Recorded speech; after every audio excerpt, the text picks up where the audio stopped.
You know, she's one of the living legends of Hollywood's heyday, and next month, right here on Channel 6, you can watch Ginger Rogers receive this year's prestigious Kennedy Center honors for Lifetime Achievement. Recently, I had a chance to talk to Rogers about her long and glamorous career when she joined us on 6 Live at 5 Star Talk.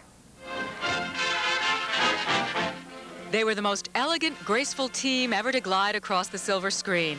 It was this famous dance partnership, though, that inspired the modern-day feminist battle cry. Ginger Rogers did everything Fred Astaire did, except she did it backwards and in high heels.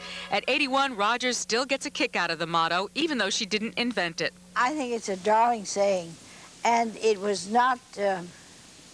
everyone who says it thinks they've invented it, but it was invented by a cartoonist. In all, she made 73 movies, 10 of them musicals with Fred Astaire. This one, Swing Time, was her favorite.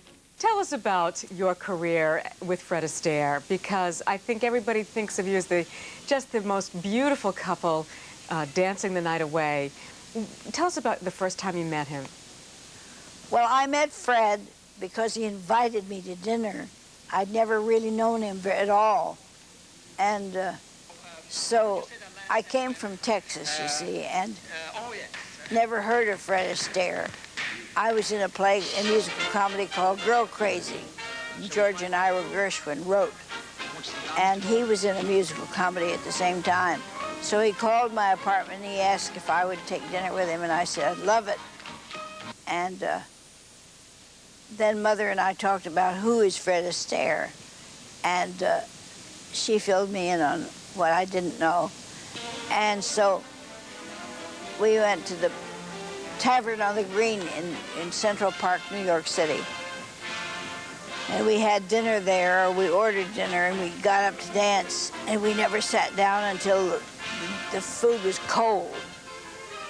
And it was great fun, and I loved dancing with him. But he wasn't the leading man she loved the most. Well, I enjoyed very much working with Cary Grant because his sense of humor was terrific, and his timing for making humor for screen approval was just dynamic. You could always know if you set up a scene with him for a comedy thing, you'd know the tempo that he would answer you back, and you knew whoever had the topper, it would be timed perfectly.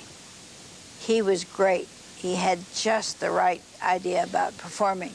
You mean just as charming in person as he appeared on the screen? Exactly. Charming was the word for Cary. Will she ever bring her charms back to the movies? Well, if I ever did more work on the screen, it would have to be something I really wanted to do.